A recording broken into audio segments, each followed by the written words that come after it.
रजीम बिस्मिल्लाहिर्रहमानिर्रहीम। अस्सलाम वालेकुम स्टूडेंट्स। हम लोग ने सेकंड चैप्टर स्टार्ट किया हुआ था जिसमें हमने कोवलेंट रेडियाई और एटॉमिक रेडियाई देख लिया था। आज हम देखेंगे आयनिक रेडियाई। ठीक है, तो स्टार्ट करते हैं हम आयनिक रेडियाई और उसके बाद टॉपिक कंप्लीट करके हम अगर टाइम हुआ तो फिर आयनाइजेशन पोटेंशियल भी साथ देखेंगे। ठीक है, तो सबसे पहले हम स्टार्ट करते हैं ionic radii. When neutral atom gain और lose electron completely ions are obtain. हमें पता है आयंस उस टाइम बनते हैं जब कोई एलिमेंट जो है इलेक्ट्रॉन गेन करता है या लूज कर रहा होता है। ठीक है, केटायन बना रहा है या एनायन बना रहा है। Positive ion will be smaller than the parent atoms and negative ions will be larger. ये भी हमें पता है कि स्मॉल साइज हो जाता है पॉजिटिव का, क्योंकि न्यूक्लियर चार्ज जो है वो बढ़ जाता है और नंबर ऑफ इलेक्ट्रॉन कम हो जाते हैं। और दूसरे केस में एनायनिक केस में ज़्यादा इलेक्ट्रॉन हो जाते हैं और न्यूक्लियर चार्ज जो है कम हो जाता है, उसकी पुल कम हो जाती है और साइज बड़ा हो जाता है। This is readily understood in term of number of electron the nuclear charge holds. ठीक है, कि न्यूक्लियर चार्ज ने कितने इलेक्ट्रॉन को होल्ड किया हुआ है। For a positive ion the nuclear charge is exerting influence on a few electron and hence pull them all closer together। कि अब हमारे पास क्या इलेक्ट्रॉन कम है और न्यूक्लियर चार्ज ज़्यादा है, यानी प्रोटॉन ज़्यादा है। क्योंकि हमने एक इलेक्ट्रॉन निकाल दिया है तो क्या हो गया, ए और प्रोटॉन ज़्यादा होगी और इलेक्ट्रॉन वहाँ पे कम हो जाता है। क्योंकि न्यूट्रल एटम में तो इलेक्ट्रॉन और प्रोटॉन इक्वल होते हैं, लेकिन हम अगर एक इलेक्ट्रॉन निकाल देंगे तो प्रोटॉन ज़्यादा हो जाएगा। प्रोटॉन ज़्यादा होगा तो न्यूक्लियस की पुल ज़्यादा हो जाएगी। लेकिन उसके उल्टा केस में क्या है कि अगर हम इलेक्ट्रॉन ज़्यादा कर रहे हैं तो न्यूक्लियस के अंदर जो है प्रोटॉन कम हो गए हैं तो उनकी पुल कम हो गई है, तो साइज जो है वो बड़ा हो जाता है।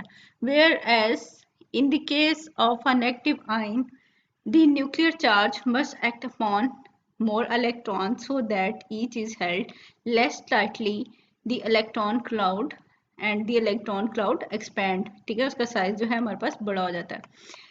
As shown in table, the radius of ions decrease with the increased number of electron loss and the size of ion।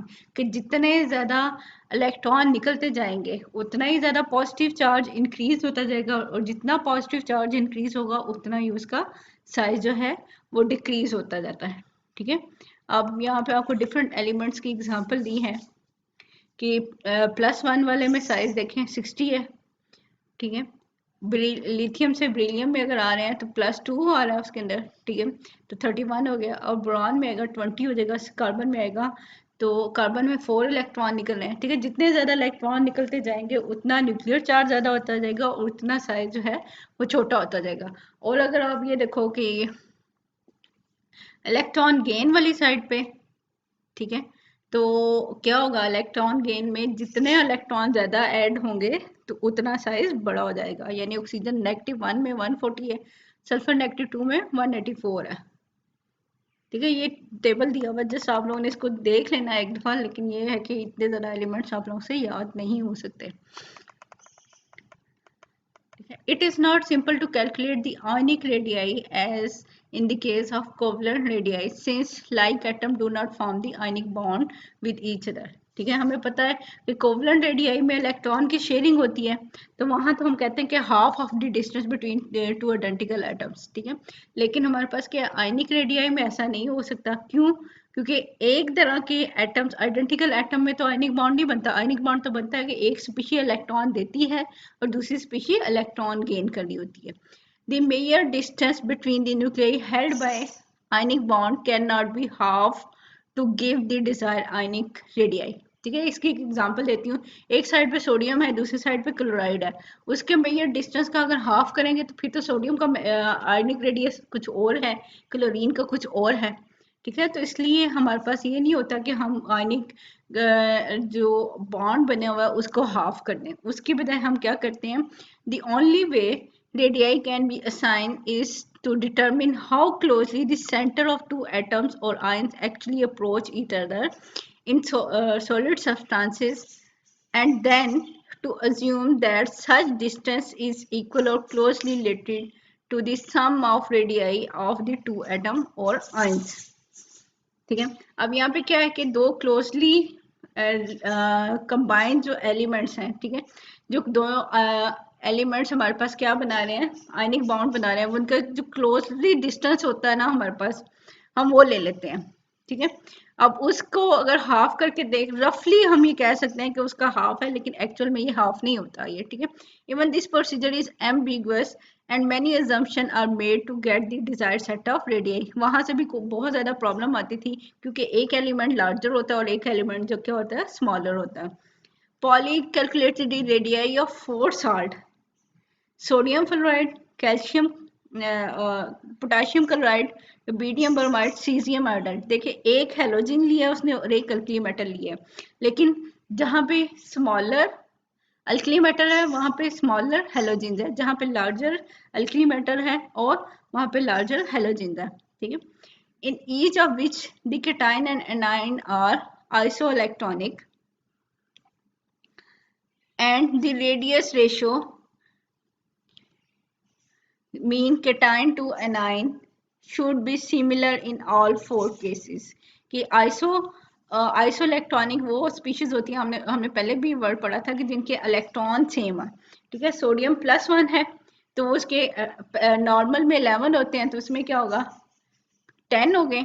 और इसी तरह फ्लोरीन के क्या होते हैं 9 होते हैं, उसने एक इलेक्ट्रॉन गेन किया हुआ 10 हो गया। ठीक है, तो इसी तरह पोटाशियम और क्लोराइड की भी आप मेजर कर सकते हैं। सबकी जो अब रेशो लेंगे, अगर हम सोडियम से फ्लोराइड की तो जो रेशो आ रही है फर्ज करें 1 आ रही है या ठीक है, और इसी तरह अगर आप पोटाशियम से और क्लोराइड की लेंगे तो भी वो सेम ही आएगी जो दूसरी के लिए वैल्यू आ रही है। ठीक है, ये 1 नहीं भी हो सकती, मैं जस्ट वैसे आपको एग्जांपल बता रही हूँ। ठीक है, should be similar in all 4 cases. 2 assumption were made। जब ये कैलकुलेशन कर रहे थे तो 2 assumption थी। The cation and anion were assumed to be in contact so that internuclear distance was equal to the sum of the radii। कि ये हमने assume कर लिया कि ये जो इनका जो है ना दो न्यूक्लियाई हैं आपस में इन कॉन्टैक्ट है, और उनका जो इंटर न्यूक्लियर डिस्टेंस है, मीन एक के न्यूक्लियस से दूसरे का जो डिस्टेंस है उसको हमने कह दिया सम ऑफ रेडियाई है। एक का रेडियस और दूसरे के रेडियस को सम कर दे तो ये हमारे पास एक ये assumption थी। दूसरी क्या थी, for a given noble gas electronic configuration the radius is assumed to be inversely proportional to the effective nuclear charge felt by the outer electron। हमारे पास क्या है कि हम नोबल गैस की इलेक्ट्रॉनिक कॉन्फ़िगरेशन अटेन करते हुए हम ये कहते हैं कि पॉजिटिव आयन भी नोबल गैसेस की जो है वो इलेक्ट्रॉनिक कॉन्फ़िगरेशन अटेन कर रहे होते हैं और इस तरह नेगेटिव भी। तो हमारे पास क्या होता है कि रेडियस जो है is inversely proportional to the effective nuclear charge. कि जितना चार्ज ज्यादा होता जाएगा, न्यूक्लियर चार्ज ज्यादा होता जाएगा, उतना क्या होता है साइज जो है डिक्रीज होता है। मीन इनका आपस में इनवर्स रिलेशनशिप है। The application of these rule can be illustrated by using the case of sodium fluoride in which the internuclear distance is 231। ठीक है, कि यहाँ पे जब इंटरन्यूक्लियर डिस्टेंस निकाला तो वो आ गया 231। Now using the rule develop by Slater to estimate how much of various electron in the 1s2 2s2 and 2p6, ये 2p2 नहीं है 2s2 है। ठीक है, configuration shield the outer electron from the nuclear charge.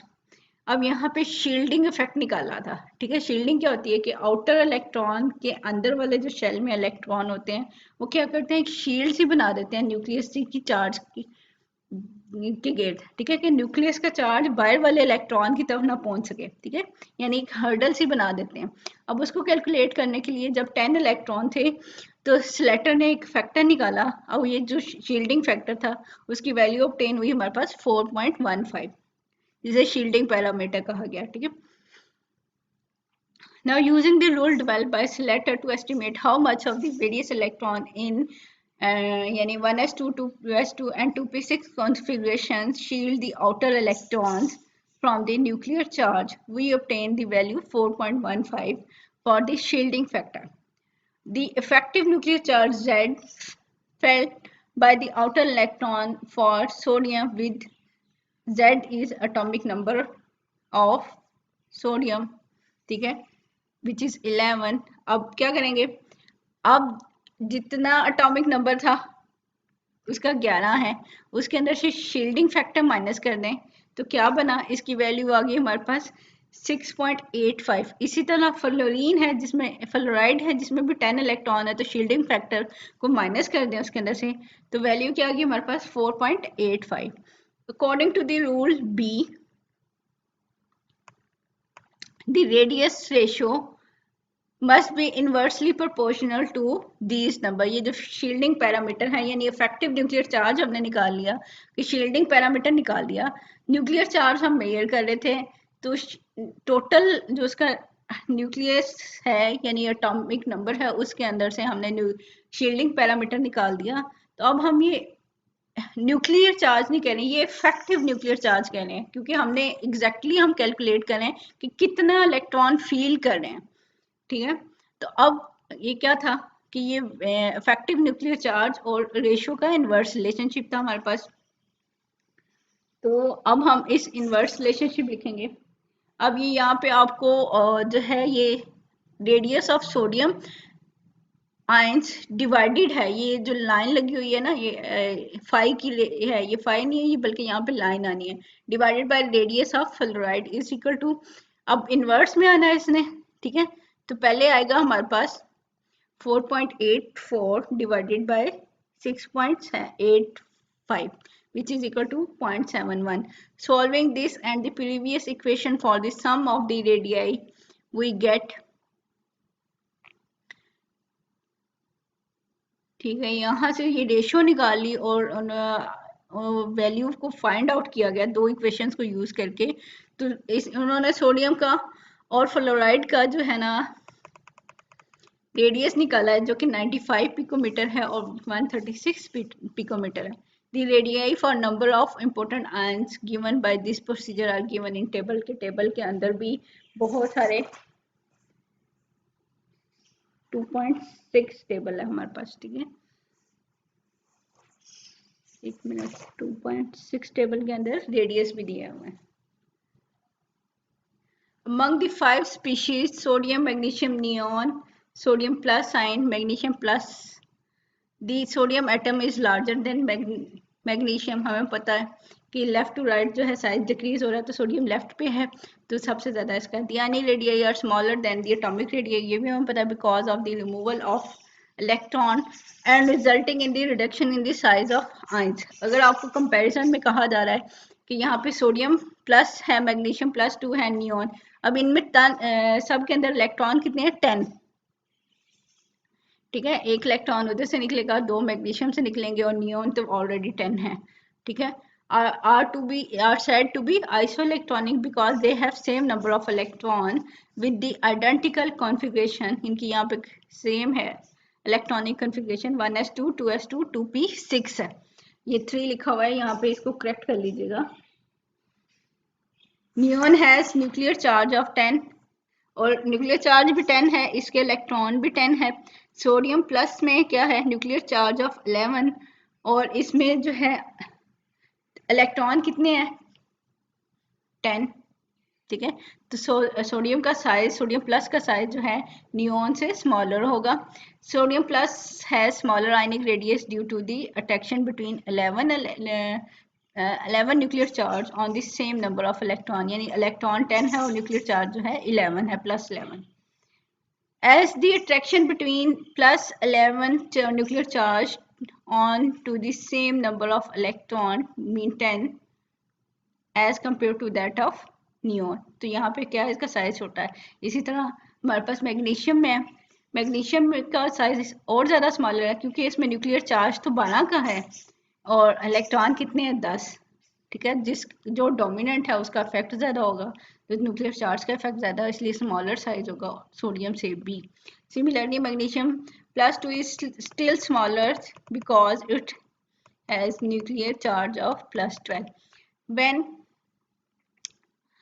a non-metal atom gain one or more electron to form a negative ion, जिसे हम anion कहते हैं, there is an increase in size। The addition of electron to an atom causes an increase in repulsion among the electrons। The electrons spread out more and the size of ions increases। ठीक है, ये हमें पता है कैसे increase हो जाता है। द कोवलेंट आयनिक और metallic radii are compare in figure 2.1। ठीक है, नीचे फिगर भी आ रही है। एक प्रॉब्लम आपको उन्होंने दी है, the following species are isoelectronic with the noble gas argon without reference to figure और table in the text arrange the in order of increasing size. सबसे पहले तो आप देखोगे कि सबके इलेक्ट्रॉन कितने हैं, सेम है। ठीक है, 18 इलेक्ट्रॉन है सबके अंदर। तो अब हमें ये पता है कि एनाइन का साइज जो है वो न्यूट्रल एटम से बड़ा होता है इस, और जितने ज्यादा इलेक्ट्रॉन गेन किए होंगे तो उतना ज्यादा साइज बढ़ जाएगा। ठीक है, इस लिहाज से हमारे पास साइज सबसे ज्यादा किसका होगा, सल्फर -2 का, फिर आएगा क्लोरीन का, फिर न्यूट्रल एटम का, फिर पॉजिटिव में देखें जिसने कम इलेक्ट्रॉन लूज किए उसके साइज बड़ा है, फिर आएगा पोटाशियम का, और सबसे स्मॉलर साइज होगा कैल्शियम का। ठीक है, आप लोग खुद भी कोई और भी आइसो इलेक्ट्रॉनिक एलिमेंट्स लेके आप उसको भी ऐसे अरेंज कर सकते हैं। द फोर्सेस ऑफ अट्रैक्शन और pull on energy level of electron and the smaller in size. ठीक है, जितनी ज्यादा पुल ज्यादा होगी उतना स्मॉलर साइज होता जाएगा। ठीक है, ये पीछे वाली फिगर की बात की जा रही है कि यहाँ पे कंपैरिजन किया गया कोवलेंट रेडियाई का, आयनिक रेडियाई का और मेटेलिक रेडियाई का। फिगर को स्टडी कर लेते हैं। द कोवलेंट रेडियस फर्स्ट वाले के अंदर ए में is 1/2 of the distance between the centre of 2 sodium atom in the gaseous molecule. Gaseous molecule में अगर 2 सोडियम एटम्स के दरमियान में जो उनके न्यूक्लियस के दरमियान में डिस्टेंस है उसका हाफ कर लें तो हमें क्या है, कोवलेंट रेडियस मिल जाता है। आयनिक रेडियस में क्या होता है कि एक एलिमेंट बड़ा है, दूसरा जो है स्मॉलर भी हो सकता है। The ionic radius is based on the distance between the centre of ion in an ionic compound such as sodium chloride. आपको एग्जांपल दी जा रही है कि कितना डिस्टेंस है सोडियम पॉजिटिव आयन का, ठीक है, उसके सेंटर से लेके जहां तक दूसरा एटम आ रहा है। इसी तरह क्लोरीन का कितना आएगा कि क्लोरीन के सेंटर से लेके जहां दूसरे का न्यूक्लियस स्टार्ट हो रहा है वहां तक इसका डिस्टेंस है। The metallic radius is taken 1/2 of the distance between the center of adjacent atom in solid metallic sodium। ठीक है, सॉलिड फॉर्म में पहले तो हम न्यूक्लियस की बात कर रहे थे, अब हम पूरे के पूरे एटम्स की बात कर रहे हैं, सॉलिड एटम्स की। ठीक है, कि एक सोडियम एटम है और दूसरा सोडियम एटम है तो उसके दरमियान जो डिस्टेंस है उसका हाफ लेना है। और जो है हमारे पास मेटेलिक रेडियस ग्रेटर होता है, ये जो हमारे पास कोवलेंट रेडियस है और आयनिक रेडियस है उससे ज्यादा होता है। अब हम वेरिएशन देख सकते हैं, variation of ionic radii in the periodic table. Two general periodic trends are found in the ionic radii. First one is size decrease along the period। हमें पता है जैसे सिंपल एटम्स का साइज डिक्रीज हो रहा है उसी तरह हमारे पास क्या है, आयनिक रेडियस भी ऐसे ही डिक्रीज होता है पॉजिटिव आयन के अंदर। ठीक है, एंड अगर सिंपल हम बात करें size decrease along the period और size increase down a group in long form of the periodic table. ठीक है, on moving from left to right across a period in the periodic table, there is a regular decrease in the atomic regular decrease in ionic radii. This is because as the nuclear charge increases, the electrons are added to the same energy level. An increase in nuclear charge draws the electronic cloud closer and closer to the nucleus और जिसकी वजह से size जो है decrease हो जाता है।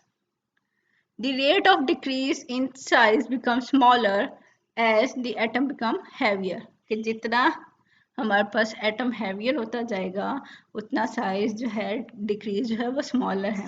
A relatively small decrease in ionic radii is observed in the transition elements। कि ट्रांजिशन एलिमेंट में जो ट्रेंड है उससे कम डिक्रीज आ रहा होता है। A relatively small decrease, अच्छा, the rate of decrease in size along the lanthanide series is even less. पहले ट्रांजिशन में थोड़ा कम हो रहा है, फिर लेंथेनाइड सीरीज में भी यही इफेक्ट जो होता है वो और ज्यादा कम होना शुरू हो जाता है। Then the transition series because of the addition of electron in inner orbitals. ठीक है, अगर ट्रांजिशन एलिमेंट है तो वो क्या है, मैंने आपको पहले भी बताया था n 1 होता है, ठीक है, डी, तो वहां पे इनर इलेक्ट्रॉन में फिलिंग होना शुरू हो जाती है, तो इसलिए वहां पे साइज जो है डिक्रीज ज्यादा नहीं होता, अंदर वाले इलेक्ट्रॉन में फिलिंग हो रही होती है। इसी तरह एफ क्या होता है, n-2 होता है, ठीक है, वहां पे डी भी है और एफ भी है, तो वो इनर इलेक्ट्रॉन की पहले फिलिंग होना शुरू हो जाती है, तो वहां पे इसकी वजह से कंट्रैक्शन में इफेक्ट होता है, या साइज जो डिक्रीज हो रहा होता है वो थोड़ा डिक्रीज हो रहा होता है, ठीक है। Because of the addition of electron in the inner f orbital which screen out the effect of effective nuclear charge on the outer electron, this small decrease of size along the lanthanide is referred to as lanthanide contraction।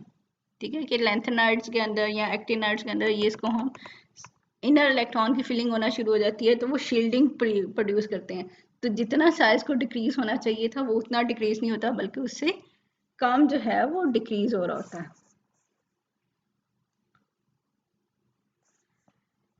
Next है हमारे पास van der Waals radii. हमने पीछे देखा था कि अगर कोई single atom है तो उसके दरम्यान में हम आयनिक रेडियाई भी नहीं देखते, कोवलेंट रेडियाई भी नहीं देखते, मेटालिक रेडियाई भी नहीं देखते, तो हम उसका जो वंडरवॉल रेडियाई है उसको डिस्कस कर लेते हैं, ठीक है, कि नॉन बॉन्डेड एटम है हमारे पास, तो उसके लिए हम वंडरवॉल रेडियाई देख लेते हैं। In addition to ionic and covalent bonded atom, there are certain atoms in solid and liquid which are not bonded to one another either आयनिकली और कोवलेंटली, यानी कुछ ऐसे एटम भी होते हैं चाहे वो लिक्विड में है या सॉलिड में है, वो किसी के साथ बाउंड नहीं होते, ठीक है, तो फिर हम उसका आयनिक बॉन्ड भी नहीं ले सकते, उसका कोवलेंट बॉन्ड भी नहीं ले सकते। For example, noble gases can be liquefied and solidified, hence it is assumed that there are some forces of attraction between these atoms, and since extremely low temperature is required to condense them, this proves that these forces are very weak। आपको पता है कि जो हमारे पास noble gases हैं वो atomic form में है, उनके दरम्यान में हम कहते हैं कि कोई भी अट्रैक्शन जनरली नॉर्मल टेम्परेचर पे नहीं होती, लेकिन अगर हम उनको सोल्डिफाई करना चाहें, ठीक है, या उनको लिक्विफाई करना चाह रहे हैं, तो क्या होगा, हम उसे लो टेम्परेचर देंगे और हाई प्रेशर देते हैं, ठीक है, तो वहां पे वो कंडेंस होना शुरू हो जाती है। जब वो कंडेंस होंगी, यानी अगर गैस है, गैस से वो लिक्विड में आएगी, तो लिक्विड में आके थोड़ी बहुत उसके दरम्यान में इंट्रैक्शन तो होगी, लेकिन वो वीक इंट्रैक्शन होती हैं, इन फोर्सेस को हम क्या कहते हैं, such forces are usually called as van der Waals forces और लंदन फोर्सेस, ठीक है, आपने पढ़ा होगा वर्ड लंदन डिस्पर्जन फोर्सेस या van der Waals forces. One half of the distance between the atom of noble gases such as krypton का krypton के साथ जो bond बनेगा या उसका distance होगा is called van der Waals radius of krypton। The van der Waals radii are much longer than the covalent radii, ionic radii, ठीक है, ये longer हैं क्योंकि ये पूरे atoms के हैं और वो भी उस कंडीशन में आ रहे हैं जब उनको वेरी लो टेम्परेचर दे रहे हैं हम। Ionic radius of bromide ion is 1.25 angstrom. The covalent radius is 1.15 and the van der Waals radius of bromine is 2। ठीक है, कि ब्रोमीन का van der Waals radius greater है, फिर उसके बाद जो है उसका कोवलेंट रेडियस आता है और फिर उसके बाद जो है उसका जो है आयनिक रेडियस आता है। Van der Waals radii for all the elements may be estimated if the distance of closest approach of their atom to the other atoms when no chemical bond exists between them are known from structural studies। ठीक है, कि जो distance between है दो atoms का closest distance है वो हमने निकालना है जब उनके दरमियान में कोई भी bond नहीं होगा। For example, in solid bromine the distance between the non-bonded bromine atom is 3.90, giving a van der Waals radius of 1.95, जो कि वेरी क्लोज है हमारे पास 2 के, ठीक है। इन the case of molecule with permanent dipole movement, dipole movement आपको पता है ना कि जब भी मॉलिक्यूल के अंदर दो पोल हो, एक पॉजिटिव और नेगेटिव, ठीक है, the dipole-dipole attraction will also contribute to the stability of crystal, but even the closest approach of two non-bonding atoms can be taken as the sum of their van der Waals radii, कि हमारे पास जो non bonding है उनके दरमियान में जो closest distance है उसको सम कर लिया जाए, ठीक है। तो वहां से हमारे पास क्या है, van der Waals रेडियाई के बारे में इंफॉर्मेशन मिल जाती है। Some of the van der Waals radii of non metallic atoms is given in table, ठीक है। कुछ आप अगर आपने माइंड में रख सकते हैं तो एक आध का रख लें, वरना इसको स्टडी कर लीजिएगा कि हाइड्रोजन का, ठीक है, कितना है 110, नाइट्रोजन का कितना 150, फास्फोरस 190, ठीक है। ये नॉन बॉन्डेड एटम्स के दरमियान में जो डिस्टेंस है वो निकाला हुआ है, ठीक है। अगर आप लोग टेबल नहीं भी याद कर सकते तो एटलीस्ट आपको उनका ट्रेंड पता होना चाहिए।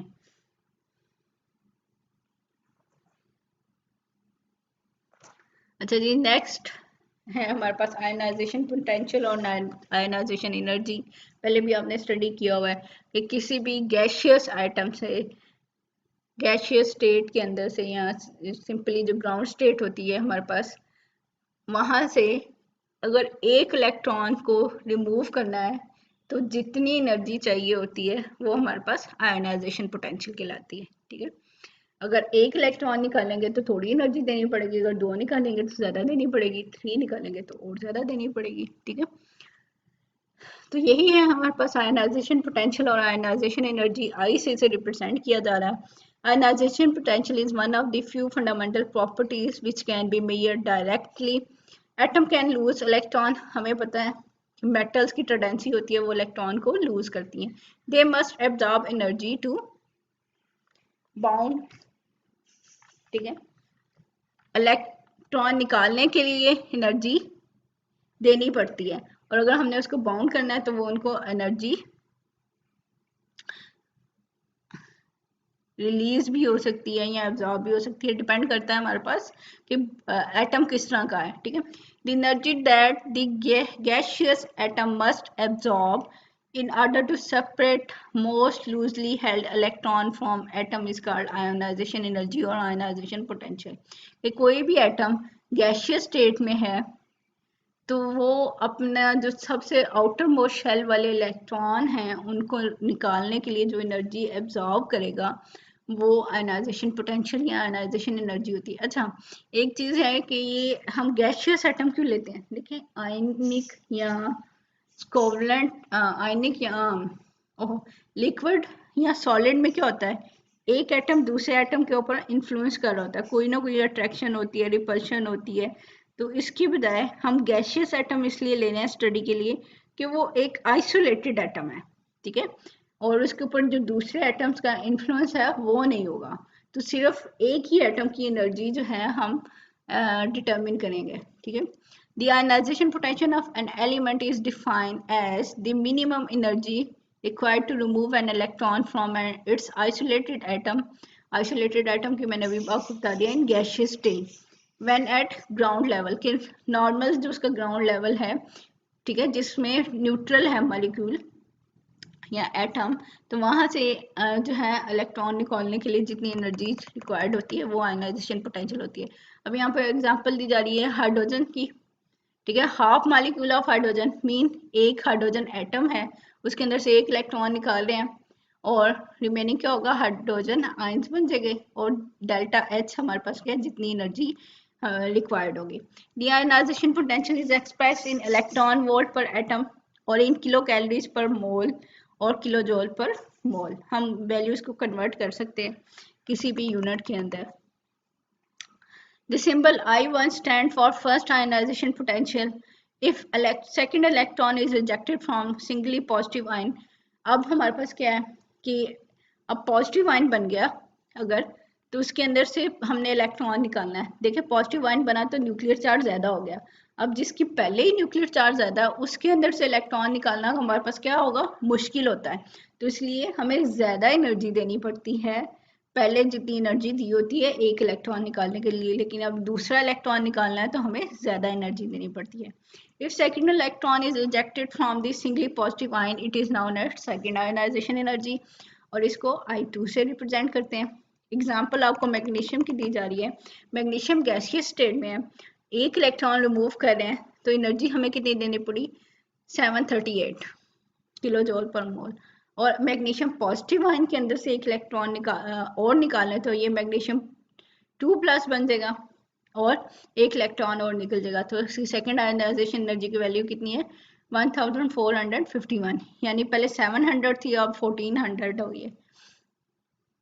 अगर थर्ड आयनाइजेशन एनर्जी की वैल्यू होती किसी के अंदर से, जैसे एल्यूमिनियम है, तो वहाँ पे क्या होता कि और ज़्यादा एनर्जी हमें देनी पड़ती, क्योंकि पॉजिटिव चार्ज बहुत ज़्यादा हो गया था, उसके अंदर से इलेक्ट्रॉन निकालना मुश्किल हो जाता है। Similarly, the third ionization potential relates to a process in which one electron is removed from +2 ion. ठीक है, +2 आयन में से भी इलेक्ट्रॉन निकालें तो हमें ज़्यादा एनर्जी देनी पड़ेगी।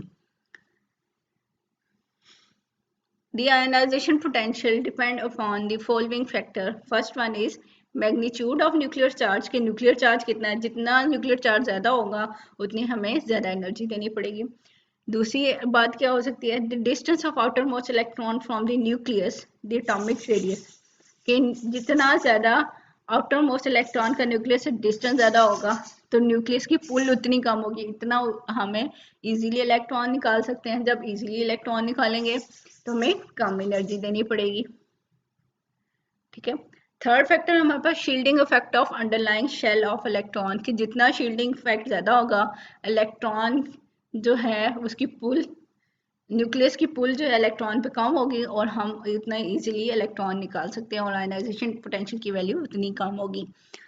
फोर्थ पॉइंट हमारे पास क्या है, the extent to which the outer electron penetrates the charge cloud set up by low lying electron, कि हमारे पास जो ऑर्बिटल्स हैं उनकी पेनिट्रेशन पावर देखेंगे। एस के अंदर जो इलेक्ट्रॉन होते हैं या एस ऑर्बिटल की मोर पेनिट्रेशन पावर है as compare to P, D और एफ के, जिसकी पेनिट्रेशन पावर ज़्यादा होगी उसके अंदर से इलेक्ट्रॉन जो है निकालना भी मुश्किल हो जाएगा। ठीक है, क्योंकि इलेक्ट्रॉन उसमें टाइटली बाउंड हुए हैं तो वहाँ से इलेक्ट्रॉन निकालना हमारे पास मुश्किल हो जाता है। It has been found that the degree of penetration of electron in a given principal quantum number decrease in the order, कि सबसे ज़्यादा पेनिट्रेशन पावर जो है एस की है, फिर पी की, फिर डी की और फिर एफ की। This correspond to the extent of binding of the various electron, कि किस तरह जितनी पेनिट्रेशन पावर ज़्यादा होगी उतनी उसकी बॉन्डिंग ज़्यादा होगी। An NS electron is more tightly bound than NP electron, which in turn is more tightly bound than ND electron. ठीक है, जितना ज़्यादा टाइटली बाउंडेड होगा उतनी हमें ज़्यादा एनर्जी देनी पड़ेगी उसके अंदर से इलेक्ट्रॉन को निकालने के लिए। The periodicity of the ionization potential can be seen in the plot between the first ionization potential and the atomic number as shown in the figure. ठीक है, अब आपको पता है कि ये नोबल गैसेज हैं, नोबल गैसेज के शेल जो हैं कंप्लीट हैं, उसके अंदर से अगर आप इलेक्ट्रॉन निकालना चाहें तो आपको ज़्यादा एनर्जी देनी पड़ेगी। ठीक है, इसलिए सबसे ज़्यादा जो है आयनाइजेशन पोटेंशियल क्या है, नोबल गैसेज का। और अगर देखो आप सबसे कम किसका है, अल्कली मेटल का, कि अल्कली मेटल का ट्रेंड है कि वो इलेक्ट्रॉन लूज करना चाहती हैं। ठीक है, तो जितना ट्रेंड उसका है लूज करना चाहती हैं तो उतना जितना इजीली ये इलेक्ट्रॉन लूज करेंगी तो उनकी हमारे पास क्या है, आयनाइजेशन पोटेंशियल की वैल्यू भी कम होगी, यानी हमें थोड़ी सी एनर्जी देंगे तो वो इलेक्ट्रॉन जो है इजीली रिमूव हो जाएगा। In this plot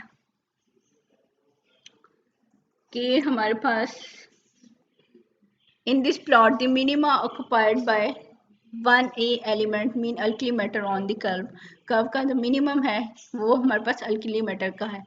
The alkali matter are consistent with the lone pair valence electron being at a relatively large distance from the nucleus, in addition to being well shielded from it by the underlying inert gas configuration।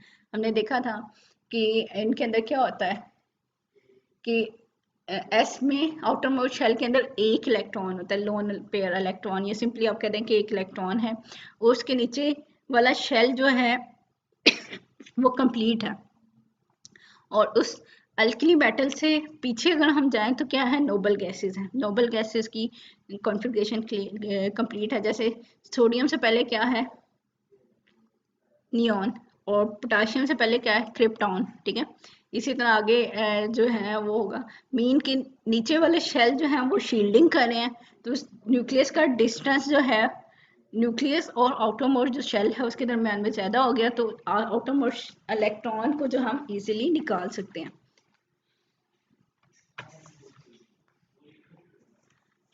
इसलिए इन alkali metal की जो ionization potential होते हैं वो सबसे कम होते हैं। Gradual increase occur as we proceed across the given period in the periodic table until maxima are reached at the inert gases or the extreme right corresponding to the peak of curve।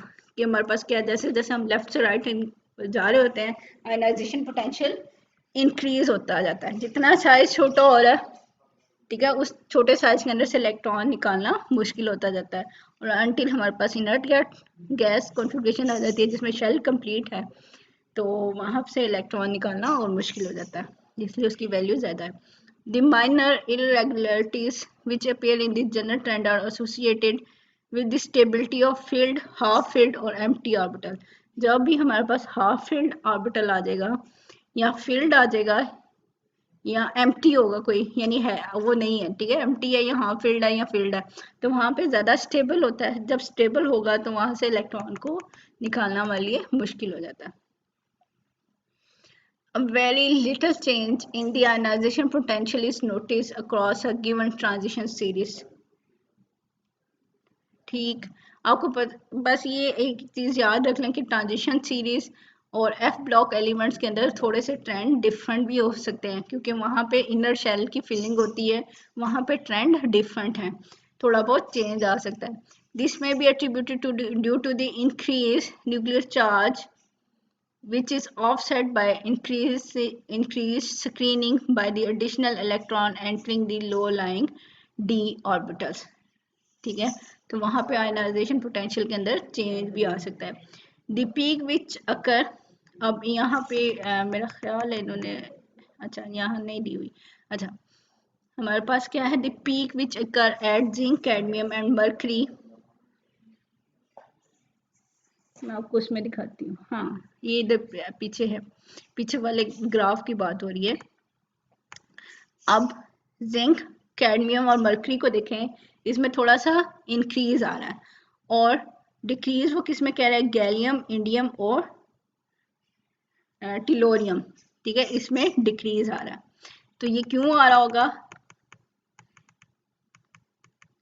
कि इनमें orbitals की filling के लिहाज से इसको explain किया जा रहा है। ठीक है, the peak which occur at zinc, cadmium, mercury and the minimum which occur at gallium, indium and thallium, TL जो है ना थैलियम के लिए था, are most likely to result of filled s sub level stability and very effective screening of the s electron pair. कि यहाँ पे जो है आप इसकी इलेक्ट्रॉनिक कॉन्फ़िगरेशन देखें तो आपको वहीं पे पता चल जाएगा कि हमारे पास क्या है, एस लेवल की स्टेबिलिटी ज़्यादा होगी तो वहाँ से इलेक्ट्रॉन निकालना मुश्किल हो जाएगा, तो उनके लिए ज़्यादा होगा आयनाइजेशन पोटेंशियल। ठीक है, और जो मिनिमम आ रहा है वो क्यों आ रहा है कि स्क्रीनिंग ऑफ इलेक्ट्रॉन आ रहे हैं, और वो स्क्रीनिंग करेंगे तो हमारे लिए इलेक्ट्रॉन को निकालना ईजी हो जाता है।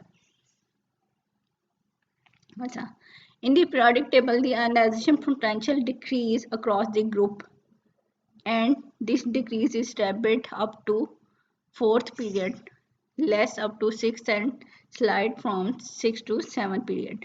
अब हमारे पास होता है क्या, ऊपर से नीचे हम जब जा रहे होते हैं तो साइज क्या हो रहा है, इंक्रीज हो रहा है। जैसे साइज इंक्रीज हो रहा है तो शेल इंक्रीज हो रहा है, शेल इंक्रीज हो रहा है मीन शील्डिंग इंक्रीज हो रही है, शील्डिंग इंक्रीज हो रही है तो आपको पता है कि हम इलेक्ट्रॉन को इजीली निकाल सकते हैं। जब इलेक्ट्रॉन इजीली निकलेगा तो हमारे पास क्या है कि लेस एनर्जी देनी पड़ेगी, तो इसलिए उनकी आयनाइजेशन पोटेंशियल जो होती है वो ग्रुप में डिक्रीज होती है।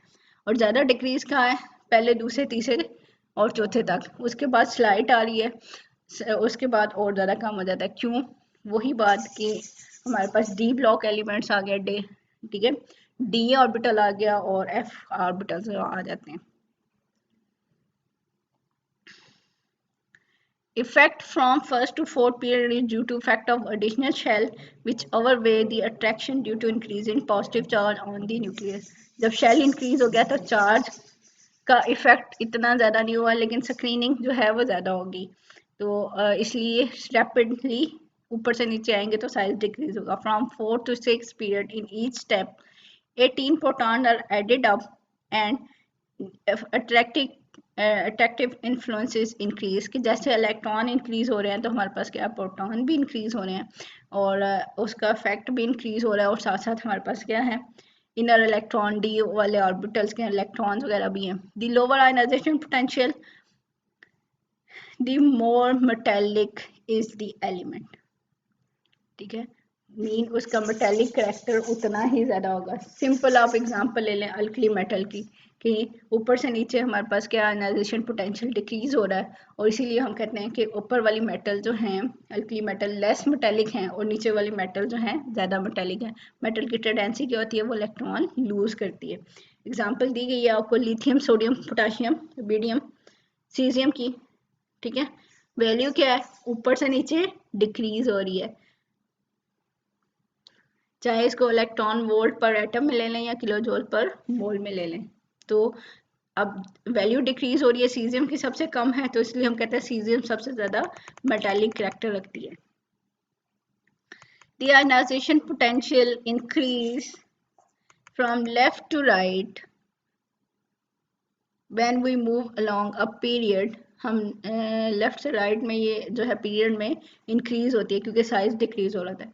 The number of proton in the nucleus and the nuclear charge goes on increasing with the increase in atomic number. The attractive influence of the nucleus on the shell increases. shell तो same है, अब nucleus का influence ज़्यादा हो रहा है जिसकी वजह से हमारे पास क्या है साइज छोटा जा रहा है, और छोटे साइज के अंदर से इलेक्ट्रॉन को निकालना ज़्यादा मुश्किल होता है, इसलिए ज़्यादा एनर्जी देनी पड़ेगी. And the electron become more tightly bound and difficult to remove. Thus, energy required to eject electron increases, and there is increase in ionization potential from left to right. This is shown in the table. अच्छा, हम इस table में देख लेते हैं हमारे पास क्या है. पहला सेकंड ग्रुप देख लें. ठीक है, lithium, beryllium, boron, carbon, nitrogen, oxygen, fluorine, neon. कि लेफ्ट टू राइट इसकी वैल्यू क्या हो रही है, इंक्रीज हो रही है. देखिए लिथियम में 520 है, फिर 800 897 होगी, 800 होगी, 1000 होगी, 1300. ठीक है, 1398 है, फिर 1312 है, फिर 1678 है और 2083 है. और इसी तरह अगर हम ग्रुप में देखें ऊपर से नीचे क्या होनी चाहिए, इंक्रीज होनी चाहिए. हाइड्रोजन है ये, उसके बाद हाइड्रोजन को छोड़ के आप लिथियम से देखें 520 है, सोडियम की कितनी है 492 है, पोटाशियम 418, रुबिडियम 403 और सीजियम की सबसे कम है हमारे पास 376.